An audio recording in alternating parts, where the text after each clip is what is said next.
Teny amin'ny EPP no nindrana efitrano fianarana ny mpianatra eto amin'ny Lycée Vinaninkarena, fari-piadidiam-pampianaarana Antsirabe faharoa nandritra ny 7 taona, akoatra ireo mamonjy ny fianarana isan'andro any amin'ny Lycée RANDRIA Antsirabe. Nisedra olana arak'izany ny mpianatra sy ny mpampianatra ary ny ray aman-drenin'ny mpianatra. Tamin'izany fotoana izany nijaly satria tsy vitany hoe tery ny efitrano izay ianarana satria zay hoe mindrana izay dia rehefa ilain'ny EPP ny salle de classe tamin'izany na misy fanadina-panjakana ataony EPP zany ireo EPP classe zany ireo dia mijanona mianatra ny lycée.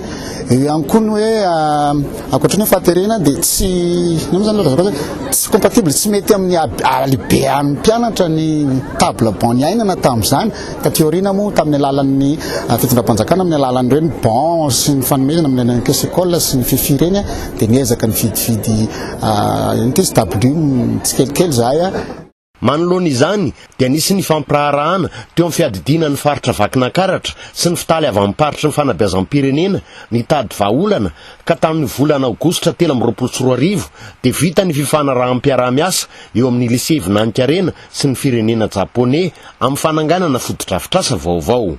Tanteraka izany ankehitriny ka nataony alakamisy teo ny Fitokanana n'ireo fotodrafitrasa ireo izay natrehy ny masoivohon'ny firenena Japoney miasa sy monina eto Madagasikara, son excellence Monsieur Abe KOJY.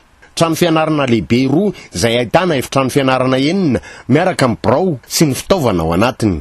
Etsy andaniny dia andalam-pananganana ihany koa ny trano fianarana vaovao iray izay iarahana amin'ny ray aman-drenin'ny mpianatra.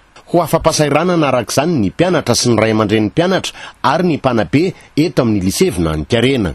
Marihina fa misy mpianatra 500 sy 800 sahany ny mpanabe 430 eto amin'ity lycée ity.